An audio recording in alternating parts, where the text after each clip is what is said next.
Hello and welcome to the Flying Show at the NEC Birmingham. This is Britain's largest indoor general aviation event and a really good end of season look at what's happened during the previous year. So let's have a look round and check out some of the highlights. Hello, I'm here with Phil Harwood from the Gyrocopter Experience. Hi. It's been a great 4 years for gyrocopters. Can you give us a little overview and tell us what you've got on show here today? Absolutely. 4 years ago I stood up and said there was a gyro revolution where we could now get factory built gyros. Since then we've got over 150 machines sold. Fantastic. And every year at this show is where we launch new models. Really exciting this year because the two top of the range models and manufacturers are going head to head. Now you've got them both here today? We've got them both here today. The one behind us just now is from Magni, and over here to my left, you'll see in a minute, is the Cavalon from Rotorsport. How these are developed, first of all, a new standard came out called Section T, which was a new baseline for flying stability. So the horror stories of the past have all gone. Right. These are really safe machines to fly. Yeah. And of course these are production built in Germany, am I right in thinking? Production built in Germany and in Italy. Absolutely. And what sort of numbers are we looking at now on the UK market? Okay, there's now over 150 gyros in the UK market that are factory built and another 100 which are still kit built. There's now a massive community of gyros and it's all about enthusiasm. And where are those pilots and owners coming from? Are they new to the industry or are they coming from other sectors? No, what's really happening now is new people are coming into flying because there's the sexiness of rotary and people looking at flying anyway. These are affordable machines and that's what's spurring people on, so it's new people to aviation in the main. You say affordable, what sort of price range are we looking at? We're looking somewhere between 50,000 and 80,000 for a factory built, fully spec machine. Oh, that's excellent. Phil, thanks a lot. Thanks very much. See you next year.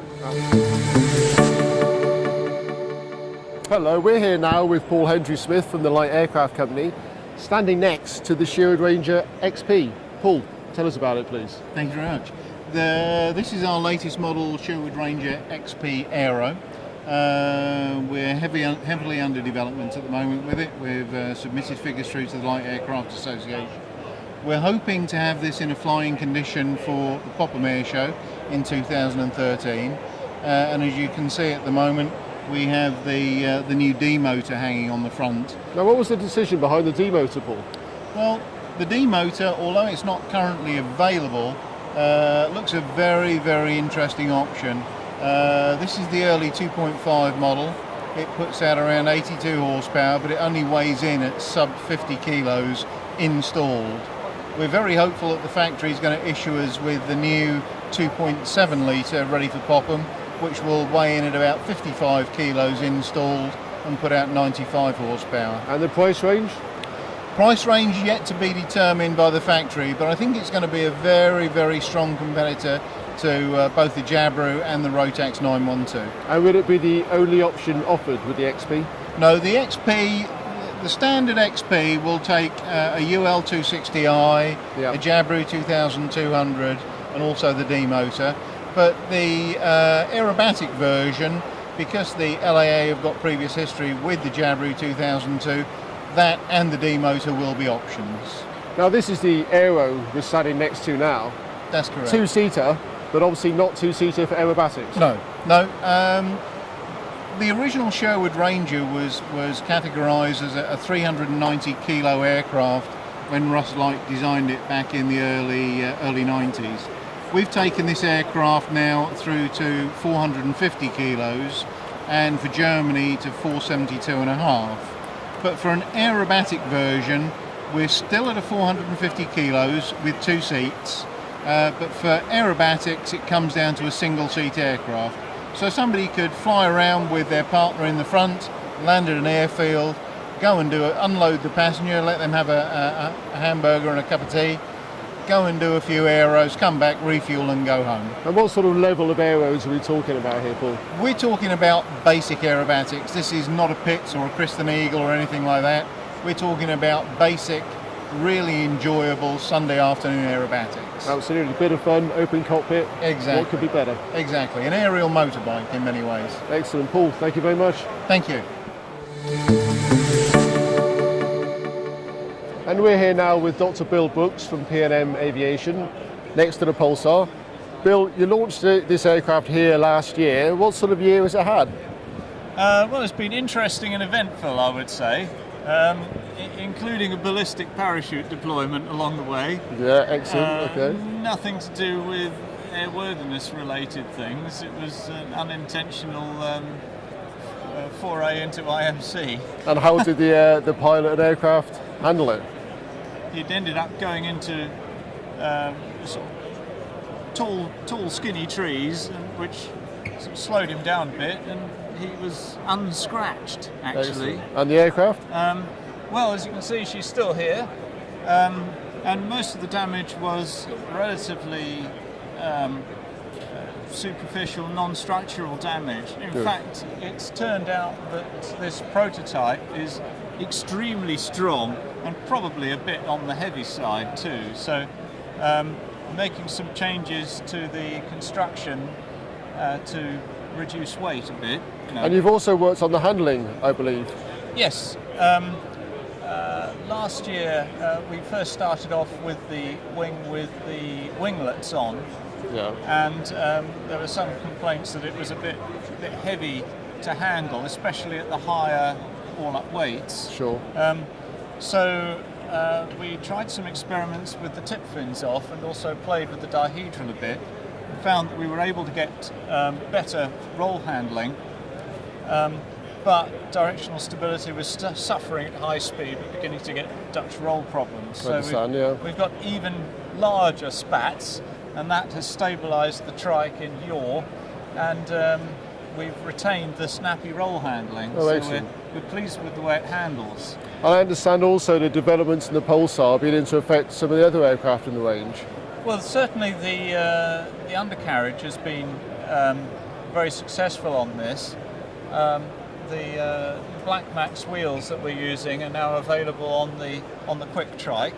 Sure. And there's the option to put brakes on all three wheels if you really want to stop quickly. Also, I think possibly at some stage we might consider putting the glass fibre undercarriage onto our more basic models. Okay. So every now and again with something like this, it's like you have to push the envelope or expand what's possible. Yeah. And you'll always get some spin-offs, you know. So. And I understand also you're considering using this aircraft for the British Antarctic microlight expedition. Is that something? That would be fantastic. When you start looking at it in detail, you find that you've got more space inside it, particularly if you've got a bulky Antarctic Polar Explorer's suit on. The engine's cowled, so it's easy to preheat everything, and it warms up really fast when you start it. Yeah. Got good suspension for skis on rutted surfaces. Right. And of course you've got a lot better pilot protection.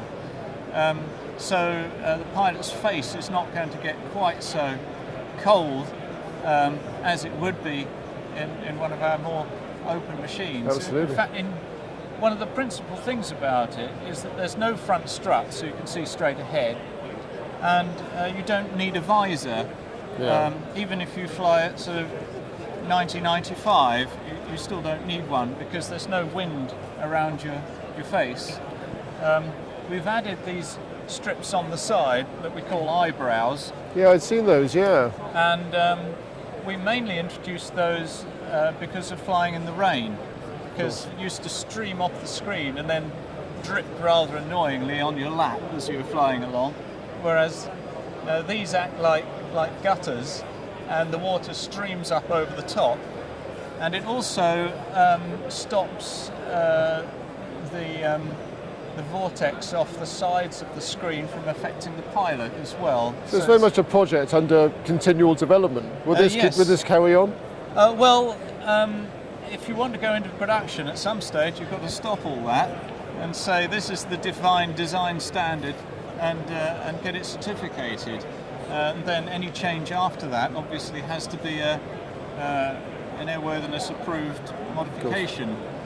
But I think it's now time to do that, having learnt a lot of lessons with it over the past year.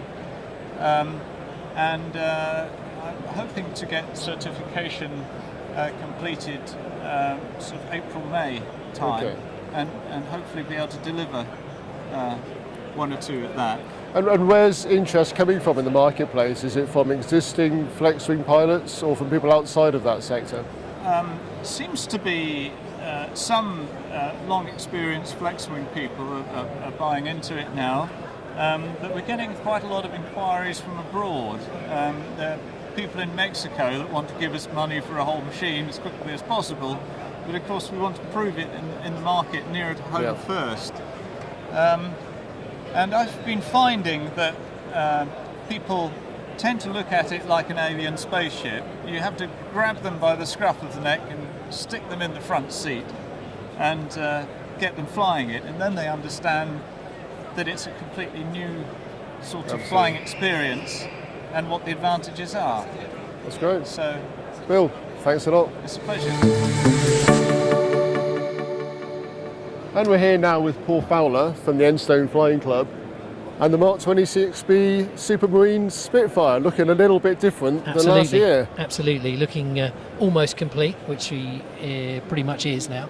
Engines in, avionics are in, and we've had all our inspections approved for the stage we're at. Excellent. So it's looking really, really good. And when's it going to be flying? Wednesday.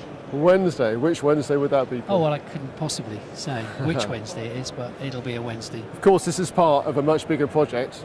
Absolutely. Tell us about the Spitfire Club, for those that don't know. Yeah, the idea is to get as many more people involved in flying as possible, and the Spitfire being the icon that it is, Absolutely. It's a great attractor to people, and what we're looking to do is to build 12 of these lovely aeroplanes and then operate them as a squadron with the ground crews and military vehicle enthusiasts and living history players. So it actually comes alive as a real squadron.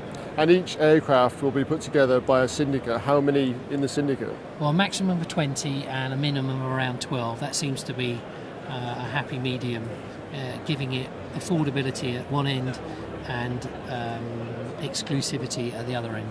And how will they be involved? They're actually involved with the building of the aircraft as well, obviously. Oh, absolutely, yeah. I mean, all the guys here today, there's two of them over there, they've been involved in this right from day one, and you can get involved as much as you like. You know, some of the guys are in every day, some come in 2 or 3 days, some come in once a week, but the project is there and gives people an opportunity to come and do it how they want. And how about the levels of skill required for this sort of work? Are they taught as they go along? they're all sent on the Light Aircraft Association metalwork course. And what's really exciting about this particular airplane is not a single one of them has ever built an airplane before. Oh, fantastic. So, you know, they've had engineers from Enstone and the LAA and support from the factory, and they've really come up trumps. I think they've done a tremendous job. It's brilliant. It's looking fantastic. Yeah, it is. What are we looking at for the cost of a share? A 20th share will start around 11,500, and a 12th share is going to be about 19. And this one's looking pretty good. When will number 2 get underway? Well, number 2 and number 3 are actually on order already. I'm just waiting for a few more syndicate members to come along and cross my palm with money. Absolutely. And then they'll come in. Excellent. This will all be done at Enstone. Absolutely, yeah. Excellent. Paul, all the best. Thank you. Thanks for that.